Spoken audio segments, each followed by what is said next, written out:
यही है द्वारका माई।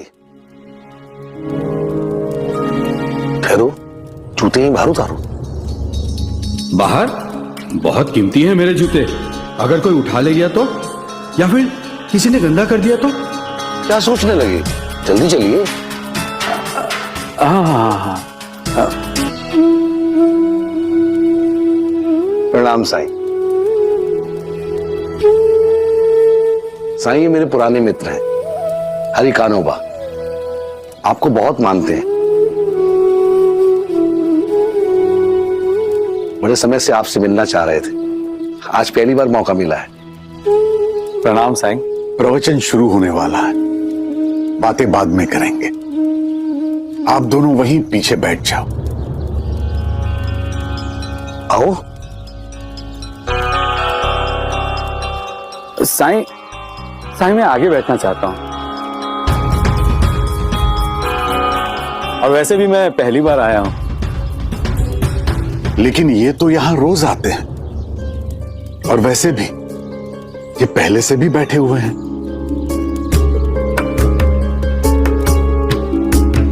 इनको हटा के आपको कैसे बिठाऊं?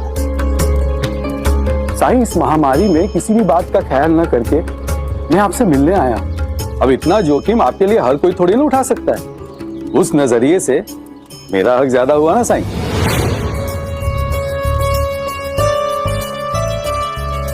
वैसे भी वो जगह खाली है, तो मैं वहां बैठ जाता हूं ना साईं, आपके करीब।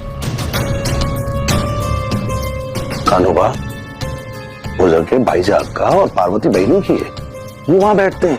कोई बात नहीं, आप वहां बैठ जाइए, हम दोनों पीछे बैठ जाएंगे।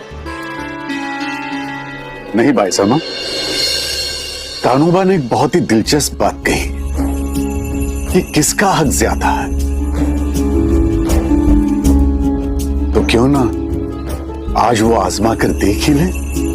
हाँ जरूर साईं। क्या है तुम्हारे मन में साईं? कानोबा, बाईजामा, आप दोनों यहां आकर बैठ जाइए।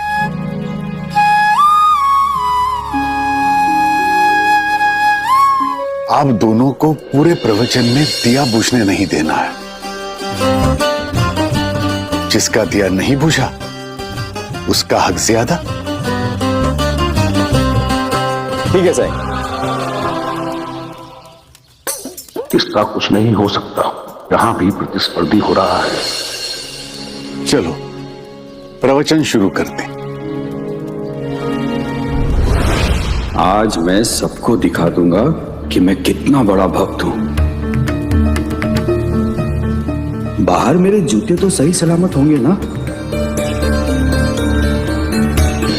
एक बार नारद मुनि ने विष्णु जी से पूछा, आपका सबसे बड़ा भक्त कौन है प्रभु? कौन आपको सबसे पहले पाएगा? विष्णु जी ने एक किसान का नाम लिया जो दिन रात काम करते हुए उनका नाम लेता था। ये सुनकर नारद जी बहुत दुखी हो गए। वो बोले, भगवान, आपका सबसे बड़ा भक्त तो मैं हूं, तो फिर कोई और मुझसे पहले कैसे आपको पा सकता है? सबसे पहला हक तो मेरा है। आप चाहिए तो मेरी परीक्षा ले लीजिए, मैं ये सिद्ध करके दिखाऊंगा कि आपका सबसे बड़ा भक्त मैं ही हूं। विष्णु जी ने नारद मुनि के हाथ में एक जलता हुआ दिया थमाया और कहा, इस दिए को लेकर पृथ्वी की प्रदक्षिणा करनी है, लेकिन याद रहे एक बूंद भी तेल गिरना नहीं चाहिए। नारद जी ने हामी भरी और वो दिया लेकर निकल पड़े, पृथ्वी की प्रदक्षिणा करने लगे। इस दौरान उनका पूरा ध्यान दिए से तेल ना छलकने पाए इसी पर लगा रहा। इनका दिया बुझ गया, इनका दिया बुझ गया साईं।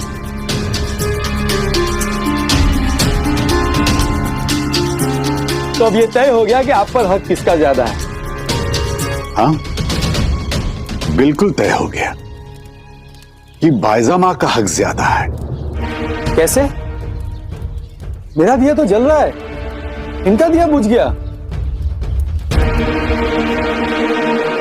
क्या आप बता सकते हैं कि मैं अभी क्या कह रहा था? नहीं, मेरा ध्यान तो पूरा दिए हुए था साईं। बायजा मां, आप बता सकती हैं? जरूर साईं। साईं ने अभी एक कहानी सुनाई थी जिसमें नारद जी बहुत परेशान हो गए क्योंकि विष्णु जी ने कहा कि उनका सबसे बड़ा भक्त एक गरीब किसान है। लेकिन साईं, इस कहानी का इससे क्या संबंध? कानोबा, कहानी का आखिरी भाग ही सुन लो, शायद तुम्हें तुम्हारे प्रश्न का उत्तर मिल जाए।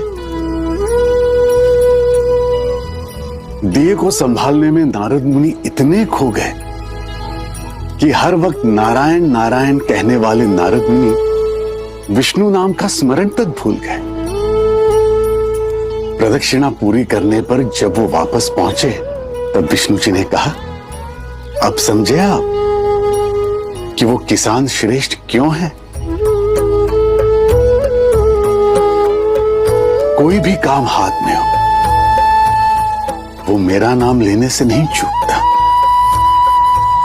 इसलिए वो मुझ तक का सफर जल्दी तय करेगा।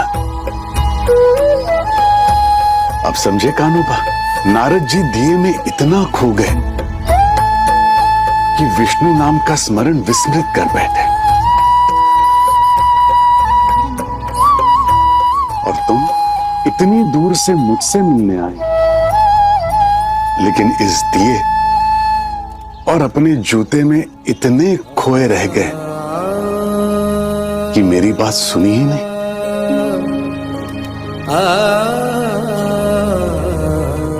अब कहो, किसका हक ज्यादा है?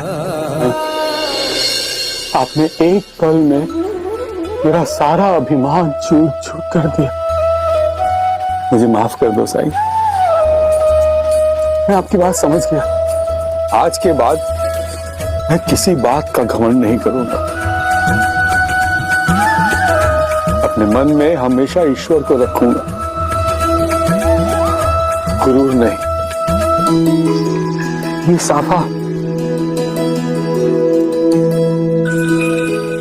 और वो जूते में यही छोड़ के जाऊंगा, नहीं अटकना इन सब में।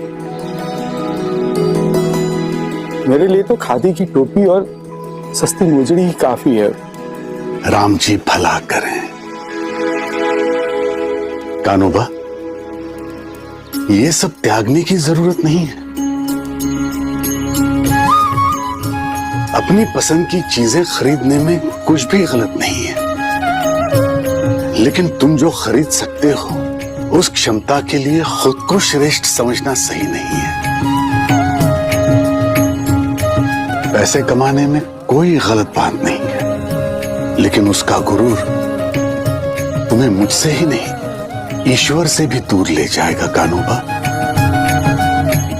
इसलिए उसे त्याग दो। साधन में इतने ना उलझो कि साध्य ही याद ना रहे।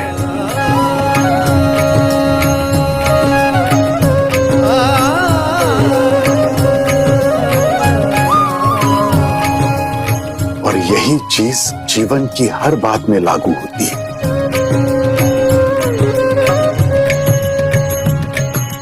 आपका कोई भी कर्म या ध्येय हो, आपको उसे साध्य करना हो तो किसी भी अतिरिक्त चीजों में अपने मन को उलझने ना दो।